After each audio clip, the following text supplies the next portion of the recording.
What if you're wrong? That's not the question I get asked by young people who learn about Edenicity for the first time. If anything, I get the opposite response. They want Edenicity to be perfect. When I mention the need to budget for experimentation, research, undoing mistakes, that's when they freak. Wait a minute, you're talking about meeting people's basic needs here. You can't afford to be wrong. That wouldn't be safe. And people wouldn't buy it. To which I say, look around you. Are cars safe or healthy? Do you trust the water where you live? Is your food free of pesticides? We don't have to be perfect to compete with unjust industries that are killing the world. Recall from episode 5 that design doesn't happen all at once.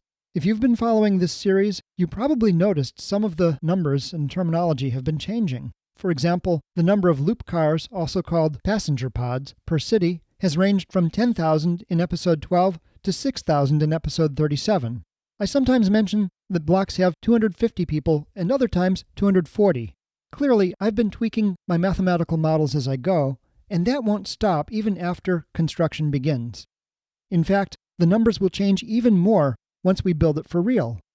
It's been a constant learning journey for me throughout this series, and I often learn more after I record an episode on any given subject. So today, let's conclude this series by tying up some of those loose ends. Cities, designed like modern Edens, for economic and ecological abundance. I'm Kev Polk, your guide to Edenicity.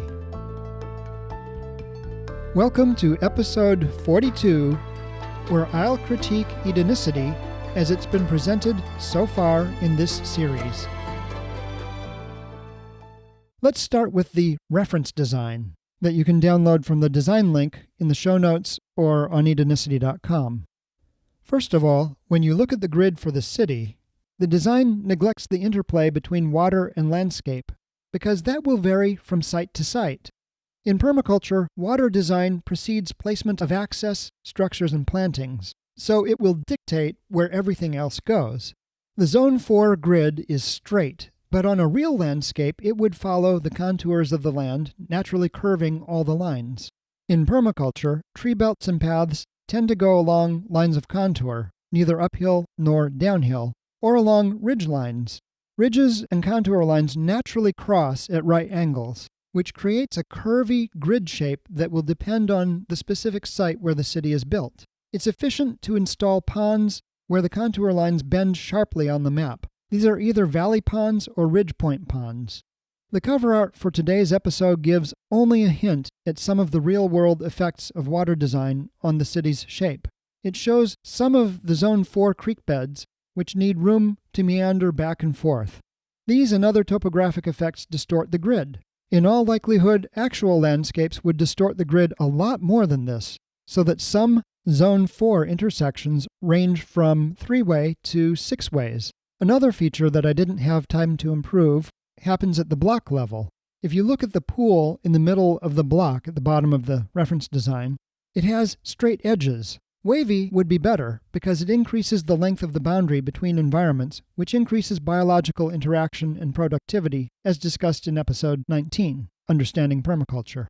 However, some edge effect could still be introduced in the planting areas of the pool by varying the depth and providing shallow entries for amphibians. Okay, let's move on to the episodes. In episode 12 and throughout the series, I used 16-seat pods for underground loop transit. Smaller loop pods, maybe just 4 to 8 seats, may be more energy efficient and reduce wait times for commuters. That would take somewhat more detailed modeling to figure out than I've been able to do thus far. I also should have mentioned vertical takeoff and landing aircraft such as air taxis, which have become very popular in some of the futuristic city designs that you'll see out there on the internet. Of course, this will be up to individual cities, but I would strongly caution against these flying annoyances as something anyone would want anywhere in the city. They come with the same demand for parking that cars have, especially high-value rooftops that could be growing food and moderating building climate. And don't let anyone fool you. Flying taxis and flying personal cars will be noisy. Siemens posted a video comparing electric and internal combustion-powered planes. Close up, the combustion engine was much louder, but at a distance, the two aircraft were almost equally loud.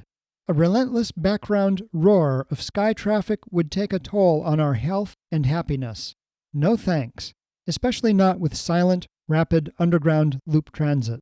At most, small electric aircraft might deliver some emergency services, such as ambulances and fire suppression. On the other hand, as mentioned in episode 37, large vertical takeoff and landing electric airliners would be a dream come true, because without runways, they would shrink the land needed for airports by a factor of 80. You could fit a whole airport in one of the 36 factory districts in Edenicity's industrial zones. Also, because of their vertical ascent and descent, they wouldn't have to overfly and disturb the inhabited parts of the city. Okay, in episode 18 on governance, I forgot to mention the importance of frequency. This is a concept that I introduced a few episodes later in episode 23 in the context of a neighborhood association. And what I said there was that we had such a high frequency of programming that it was really easy to get to know your neighbors. For Edenicity's governance, I'm thinking that a weekly cycle would be best.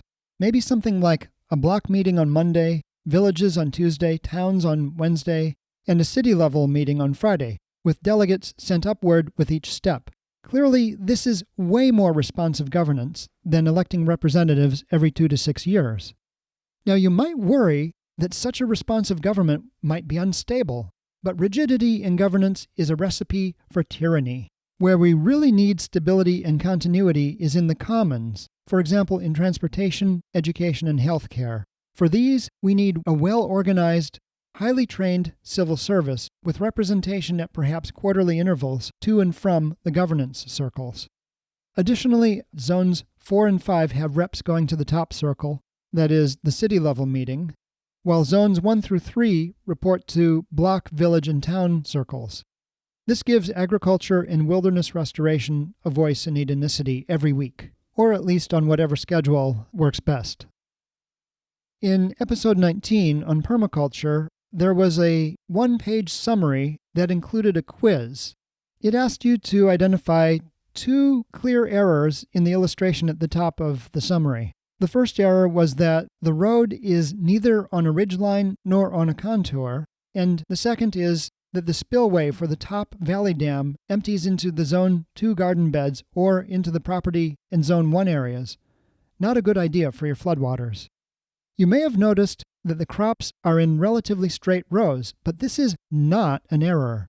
The crops are on a slope, so they must be planted along lines of contour, going neither uphill nor downhill, as explained in episode 15.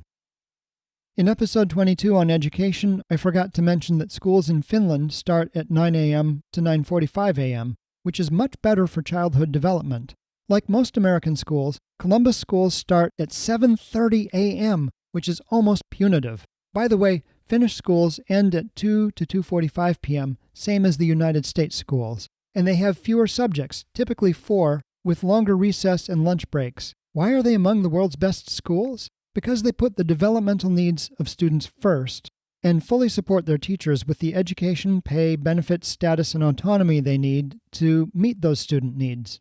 A 9:45 to 2:45 school day would be nearly impossible in the United States because we design our living situations so that most children can't walk to school.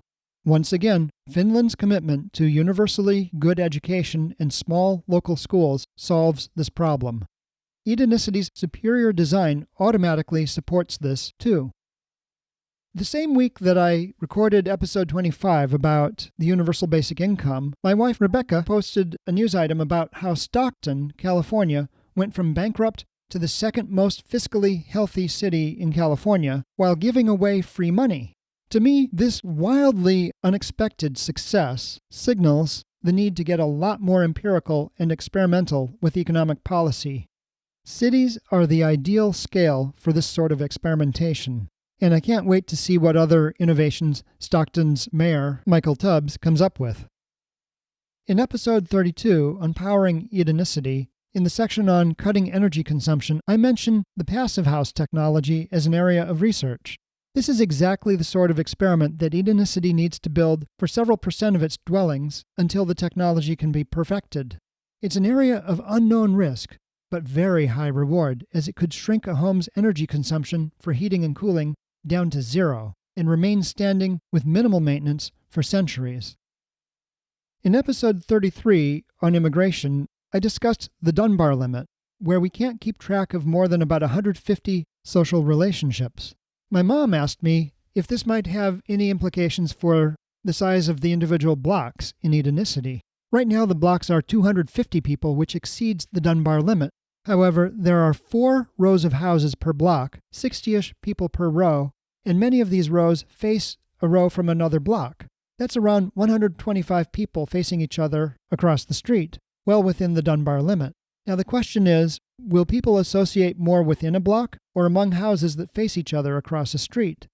The cafes will probably operate at the block level, but they will probably have 2 seatings per meal. So there's a lot of unknowns. Maybe smaller blocks with a few larger squares shared by several blocks would work better. We won't know until we start building. But you have to start somewhere.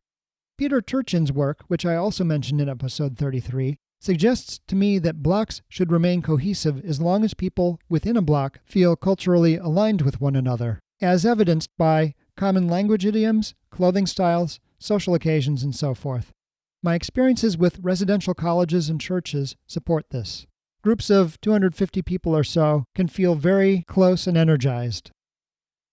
After recording episode 36 on recycling, I've been seeing news items on NPR and other places that plastic recycling may have always been basically fake. According to NPR reporter Laura Sullivan, the plastics industry promoted recycling as a way to make their products appear more environmentally sustainable, which would remove impediments to sales. This would be great if plastic actually got recycled. But according to the article, more than 90% of it never is. It gets burned or buried.